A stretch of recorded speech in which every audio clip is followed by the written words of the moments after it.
during a time when Israel was oppressed by the Midianites. The people of Israel had turned away from God, worshipping false gods, which led to their suffering. The Midianites devastated their crops and livestock, forcing the Israelites to hide in caves. In response to their cries for help, God chose an unlikely hero, Gideon, to deliver them.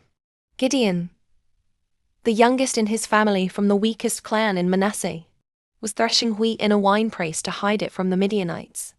There, the angel of the Lord appeared to him, declaring, "The Lord is with you, mighty warrior."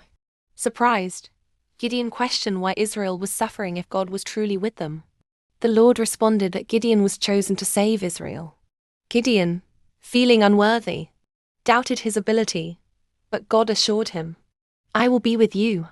To confirm his calling, Gideon asked for signs. First, he prepared an offering of meat and unleavened bread, which the angel consumed with fire from a rock. Awestruck, Gideon built an altar, calling it, "The Lord is Peace."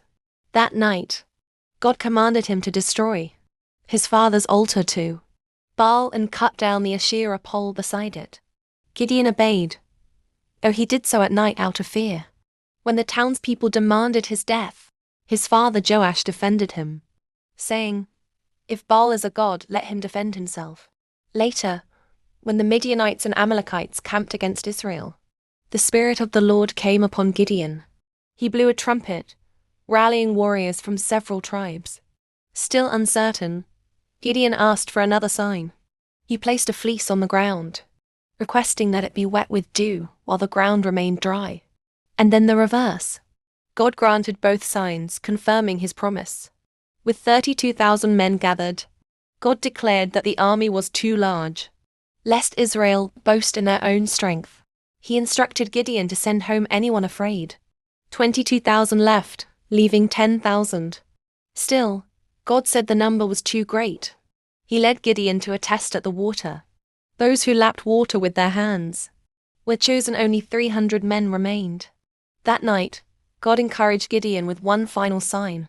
Gideon overheard a Midianite soldier recounting a dream about a barley loaf toppling a tent, which another interpreted as Gideon's victory. Strengthened, Gideon worshipped God. He divided the 300 men into 3 companies, each armed with trumpets, torches inside jars, and no swords. At his signal, they blew their trumpets, shattered the jars, and shouted, "A sword for the Lord and for Gideon." Confused and terrified, the Midianites turned on each other and fled.